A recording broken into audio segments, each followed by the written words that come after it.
और आज हमारे नेता राहुल जी ने कहा कि ये जो न्याय पत्र है इसको हमने लिखा है, इसको असल बनाया है इस देश के लोगों ने। तो ये आवाज़ है इस देश के 140 करोड़ लोगों की। तो अन्याय का जवाब क्या होता है? न्याय। अगर आप कह रहे हैं कि ये अन्याय काल है तो स्वाभाविक रूप से अगर अन्याय एक संक्रमण है, एक बीमारी है, अन्याय अगर कोरोना है, तो आप समझ लीजिए न्याय पत्र जो है ये वैक्सीन है, ये टीका है, ये सॉल्यूशन। सबसे पहले गारंटी शब्द जो है वो कांग्रेस पार्टी लेकर के आई, और सिर्फ शब्द जुमला के रूप में नहीं, हकीकत के रूप में। तो इस न्याय पत्र को वो अपने सर आँखों पे बिठाएंगे और इस न्याय पत्र के लिए वो लड़ेंगे, वो संघर्ष करेंगे, और ये जनता के संघर्ष का दस्तावेज साबित। सबसे पहली बात तो मैं देश के 140 करोड़ लोगों को बधाई देना चाहता हूँ कि रोज़ बरोज़ जिस बदहाली का वो सामना करते हैं, जिस समस्या का वो सामना करते हैं, जो अन्याय अपने साथ होते हुए वो महसूस करते हैं, उस आवाज़ को इस न्याय पत्र में शामिल किया गया है। यह न्याय पत्र कांग्रेस पार्टी का संकल्प है कि इस देश में जो अन्याय हो रहा है उस अन्याय से इस देश को मुक्ति दिलाना है, और समाज के हर वर्ग, हर तबके का जो सवाल है उस सवाल को, उस समस्या को इसमें उठाया गया है। और सिर्फ समस्याओं का जिक्र नहीं किया गया है, बल्कि समाधान क्या हो सकता है, हल क्या हो सकता है, निराकरण क्या हो सकता है, उसका वर्णन इसके अंतर्गत किया गया है। और आप कोई वर्ग उठा करके देख लीजिए, जब हम कहते हैं 140 करोड़ लोग, तो कौन हैं वो 140 करोड़ लोग? वो 140 करोड़ लोग हैं इस देश के किसान, इस देश के नौजवान, इस देश की महिलाएँ, इस देश के मजदूर, इस देश के तमाम अलग अलग वर्ग, जाति, समूह, धर्म के लोग, और चाहे वो मिडिल क्लास लोग हों, चाहे बिजनेस कम्युनिटी हो, चाहे वो नौकरी करने वाले लोग हों, चाहे छोटा मोटा रोजगार करने वाले लोग हों, तमाम लोगों की समस्याओं को इसमें समाहित किया गया है। और अलग अलग न्याय के माध्यम से किसान न्याय, नारी न्याय, महिला न्याय, श्रमिक न्याय, युवा न्याय, हिस्सेदारी न्याय, राज्य न्याय, संवैधानिक न्याय, तमाम टॉपिक के तहत जो है देश के आम लोगों के न्याय को इसके अंतर्गत उल्लेखित किया गया है। और उस न्याय को हम कैसे प्राप्त करेंगे उसका रास्ता सुझाया गया है। और आज हमारे नेता राहुल जी ने कहा कि ये जो न्याय पत्र है इसको हमने लिखा है, इसको असल बनाया है इस देश के लोगों ने। तो ये आवाज़ है इस देश के 140 करोड़ लोगों की और उनकी जो समस्याएं हैं उसके समाधान की, निराकरण की। देखिए, ये जो न्याय पत्र है, सबसे पहली बात, ये एक ऑर्गेनिक डॉक्यूमेंट है।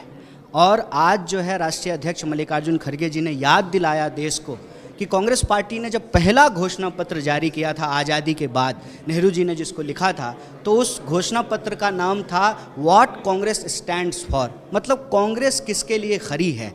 तो वो एक ऐतिहासिक दस्तावेज बना जिसके आधार पे इस देश की 50-60 साल की जो है बुनियाद पड़ी। इस देश का मतलब जो लोग हैं, जो समाज है, जो लोकतंत्र है, जो न्यायपालिका है, वो उस रास्ते पर चला। उसी तरह से ये जो न्याय पत्र है ये आने वाले समय में एक ऐतिहासिक दस्तावेज साबित होने जा रहा है। और मैं आपको याद दिला दूं कि पूरी दुनिया में कहीं फ्रीडम चार्टर निकाला जाता है, अलग अलग तरह के संकल्प पत्र जारी किए जाते हैं, तो अपने आप में एक ऐतिहासिक दस्तावेज है। और देश कैसा होगा, उसका स्वरूप क्या होगा, और देश क्या होता है, देश का मतलब होता है इस देश में रहने वाले लोग, तो उनकी समस्याओं को प्राथमिकता दी गई है। और उनके जीवन से जुड़ी हुई समस्याएं, चाहे महिलाओं को 1 लाख रुपया देने की बात हो, चाहे नौजवानों को पहली नौकरी पक्की करने की बात हो, चाहे किसानों को उनका फसल का दाम, उचित दाम देने का बात हो, स्वामीनाथन आयोग की सिफारिशों को लागू करने की बात हो, चाहे मजदूरों को 400 रुपये न्यूनतम मजदूरी देने की बात हो, तमाम जो है सवालों को इसके अंतर्गत रखा गया है। और हमको पूरी उम्मीद है कि जब इस न्याय पत्र को जनता ने बनाया है तो इस न्याय पत्र को वो अपने सर आँखों पे बिठाएंगे और इस न्याय पत्र के लिए वो लड़ेंगे, वो संघर्ष करेंगे, और ये जनता के संघर्ष का दस्तावेज साबित होगा। इस न्याय पत्र के बनने की प्रक्रिया, जैसा कि आपने भी उल्लेख किया कि जो राहुल जी कन्याकुमारी से कश्मीर तक चले, फिर मणिपुर से मुंबई तक चले, तो अलग अलग तबके के लोग आकर के मिलते थे और अपनी समस्याओं को वो बताते थे। और उस समस्या में जो एक चीज़ निकल करके आता था कि हर समूह वर्ग के साथ कोई ना कोई अन्याय हो रहा है। तो अन्याय का जवाब क्या होता है? न्याय।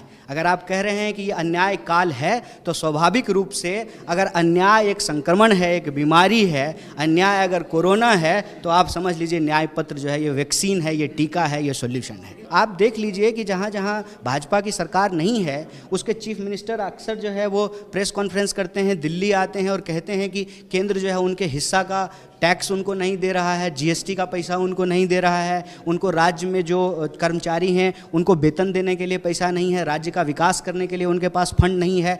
तो स्वाभाविक रूप से संघीय ढांचे के ऊपर भी हमला किया जाता है। और आप देखिए कि कितने बेशरम लोग हैं ये भाजपा वाले कि अक्सर जो है उत्तर दक्षिण करना शुरू कर देते हैं।